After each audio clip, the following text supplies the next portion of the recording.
কালকে যে ভদ্রলোক আসবেন সংসদে বসবেন, যেভাবে করে হাসিনা সংবিধান সংশোধন করেছেন না, তাহলে সেই ভদ্রলোক ভদ্র মহিলা সে তার মতন করে এই সংবিধান সংশোধন করবে না, এটার গ্যারান্টি আপনি আমাকে দিতে পারেন? গ্যারান্টি আছে আপা? এখানে গণভোটের জন্য যদি হয়ে থাকে তাহলে তো আমি এখানে সংখ্যাগরিষ্ঠ।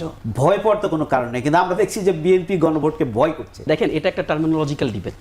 দেখেন কেমন, আমরা কিন্তু বারবার বলেছি, মানে দেখেন আপনি ঠিক কোনটার সাথে ভাইস ভার্সা করছেন বা কোনটাকে কোনটার মুখোমুখি করছেন। আচ্ছা, আপনি কি পৃথিবীর ইতিহাসের দিকে যদি তাকান, বিভিন্ন দেশগুলোর দিকে তাকান, আপনি কি সংবিধানের পরিবর্তন দেখেন নাই? মালয়েশিয়ায় 20তম সংবিধান এখন চলছে, গণপরিষদ হয়েছে, এবং অসংখ্য দেশ আপনার প্রয়োজনে সংবিধান পরিবর্তন করেছে। মানে আমরা এমনভাবে পুরো জিনিসটাকে ব্রিফ করি বা সামনে রাখি যে সংবিধান 72-এর সংবিধান হচ্ছে বাংলাদেশের জন্য কোরআন শরীফ। আমি যদি এটা বলি, আমি একটু শেষ করি আপা, 72-এর সংবিধানকে আমরা প্লেস করার চেষ্টা করি যেটা একটা এমন একটা ব্যাপার, এটা বোধহয় ঐশী কোনো ব্যাপার যে এটাকে হাত দিলেই আমাদের বাঙালি তত্ত্ব মানে মানে আমি এইখানে একটু ডিফার করতে চাই। আমি একটু শেষ করি, জাস্ট লাস্ট লাইনটা বলি। মানে এমনভাবে আমরা এটাকে দেখার চেষ্টা করি। আচ্ছা, সংবিধান যদি পরিবর্তন হয়, এটা রাখি ভাই আপনার সুবিধার জন্যই তো হইতে হবে, আমার সুবিধার জন্যই তো হইতে হবে, আমার দেশের মানুষের সুবিধার জন্যই তো হবে। আরেকটা ব্যাপার বলি, ধরেন এনসিপি বললো সংবিধানের 2, 3, 4, 5, 6 কেটে দেন, এনসিপি বললে কি এটা হয়ে যাবে? অথবা বিএনপি বললো 5, 6, 7, 8, 9, 10 কেটে দেন, বিএনপি বললে কি হয়ে যাবে? সংবিধান যখন নতুন করে লেখা হয়, এটাকে ফাইনালাইজ করা, এটাকে ভেটিং করা, এটাকে রিকগনাইজ করা, এটাকে রাষ্ট্রের জন্য দলিল হিসাবে আপনার ফিক্স করা, এটার প্রসেস কি? এটার প্রসেস গণভোট। আপনি নতুন সংবিধানকে ভয় পাচ্ছেন কেন? ভয় পাওয়ার তো কারণ নাই। যদি নতুন সংবিধানে কোনো প্রবলেম থাকে, মানুষ গণভোট দিয়ে এটাকে ছুড়ে ফেলে দিবে।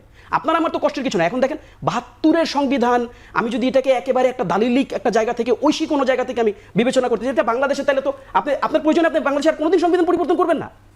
এই যে কন্টিনিউশনটা রেখে দিচ্ছেন, সংশোধনের পক্ষে। এখন দেখেন, আমি আরেকটা কথা বলি রাকিব ভাই, ধরে নেই আপা আছেন, আপা অনেক সৎ, ধরে নিচ্ছি আপা অনেক সৎ, কালকে যে ভদ্রলোক আসবেন সংসদে বসবেন, যেভাবে করে হাসিনা সংবিধান সংশোধন করেছেন না, তাহলে সেই ভদ্রলোক ভদ্র মহিলা সে তার মতন করে এই সংবিধান সংশোধন করবে না, এটার গ্যারান্টি আপনি আমাকে দিতে পারেন? গ্যারান্টি আছে আপা? এটা তো আপা দিচ্ছেন। আমি এই গ্যারান্টির আগে আমি আরেকটা কথা বলতে চাই। সংবিধানে তো লেখা আছে যে বন্দুকের নল্লা দিয়ে ক্ষমতা নিলে তার কি শাস্তি হয়, তার শাস্তি মৃত্যুদণ্ড। এটা কি অতীতে হয়েছে? বন্দুকের নল দিয়ে কি এই দেশের ক্ষমতা আসে নাই? সংবিধান না মানা হচ্ছে সমস্যা। ব্রিটেনের সংবিধান 1000 বছরের অলিখিত সংবিধান, প্রথাগত সংবিধান, সেটা যদি চলতে পারে, মালয়েশিয়ার কথাটা এখানে, ব্রিটেনের চেয়ে আমরা কিন্তু একসময় কলোনিয়াই ছিলাম, সারা বিশ্ব কিন্তু ওই সংবিধানটাকে ফলো করেছে, এবং এখনো কিন্তু বাংলাদেশের অনেক কিছু 144 ধারা, তারপরে এই যে অ্যারেস্ট করার, এগুলা কিন্তু এখনো মানে মানুষ চায় নাকি চায় না, এটা গণভোট হয়ে যাক। আমার কথা হচ্ছে এখানে গণভোটের জন্য যদি হয়ে থাকে তাহলে তো আমি এখানে সংখ্যাগরিষ্ঠ। আমি যে দল সাপোর্ট করি, আমি যে দল ধারণ করি, সেই দল, তার অভিজ্ঞতা আছে রাষ্ট্র পরিচালনার, সেই দলের যে মানুষগুলো একটা থানায় আছে, অনেক দলের সমস্ত বাংলাদেশ নাই। সো আমি তো নিজেই এখানে প্রতিনিধিত্ব করছি। আমি আমার প্রতিনিধিত্ব থেকে বলছি, যদি এটাই হয় যে সংখ্যাগরিষ্ঠ, যদি গণতন্ত্র কি বলে, সংখ্যাগরিষ্ঠের কথা বলে, তাহলে এইখানে ভোটাভুটি হয়ে যাক। দলগুলোর মধ্যে যেগুলোর সনদ আছে, রেজিস্ট্রি আছে, যে দলগুলোর, তাদের যে কালকে যে যাদের কালকে উদ্ভব হলো, তারা একটা কথা বললে চিন্তা করবো, এটা তো হতে পারে। কি হবে? ভোটের তো সময় বেশি দিন নাই আর। না, আমার মনে হয় যেটা আমাদের ছোট ভাই তাহসান বলতে চেয়েছে, তার কথার তো যুক্তি আছে। যে আমার দলের অবস্থান হচ্ছে যে আমরা সংবিধান সংস্কার চাই। আমরা গণপরিষদ নির্বাচনের কথা আমরা বলি নাই, কিন্তু গণপরিষদ নির্বাচনের কথা যেটা এনসিপির পক্ষ থেকে বলা হচ্ছে, এটার যুক্তি আছে। যুক্তি হচ্ছে, আমি যদি ব্যক্তিগতভাবে বলি, যে তারা যেটা বলতে চায়, গতকালকে আমাদের সেমিনারে গিয়ে আক্তার যে কথাটা বলেছে, যে আওয়ামী লীগ তার নিজের প্রয়োজনে যেভাবে সংবিধানকে কাটছাট করতে করতে এমন একটা জায়গায় নিয়ে গিয়েছে, যাতে করে এখন সংবিধানটিকে আসলে এই অবস্থায় সংস্কার করার কিছু নেই, এটাকে পরিবর্তন করতে হবে। এবং বর্তমান অবস্থার প্রেক্ষিতে জন আকাঙ্ক্ষা পূরণের জন্য তার কথা থিম হচ্ছে এটা, যেটা গণপরিষদ নির্বাচন দিতে হবে এবং এর মাধ্যমে নতুন করে সংবিধান করতে হবে। এটা তাদের বক্তব্য। আমি মনে করি যে ব্যক্তিগতভাবে তাদের বক্তব্যের যৌক্তিকতা আছে।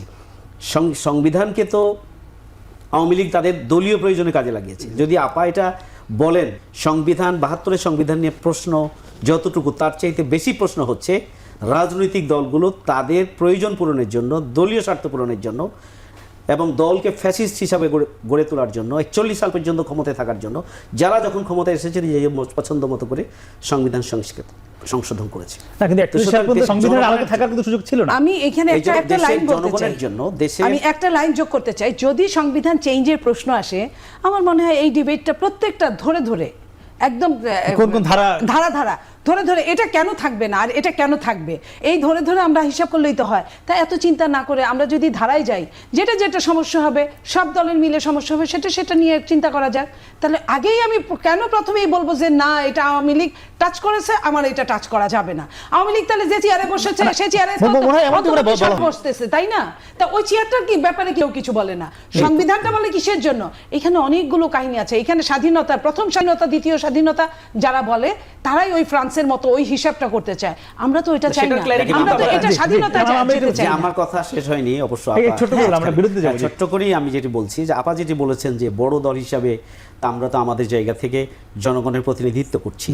যদি জনগণের প্রতিনিধিত্ব বিএনপি করে থাকেন, তাহলে তো জনগণের সমর্থন পক্ষে আছে কি না আছে, সেই জন্য একটা গণভোট হয়ে যেতে পারে। সেটা কি ভয় পাওয়ার তো কোনো কারণ নেই। কিন্তু আমরা দেখছি যে বিএনপি গণভোটকে ভয় করছে, এইটা সঠিক না।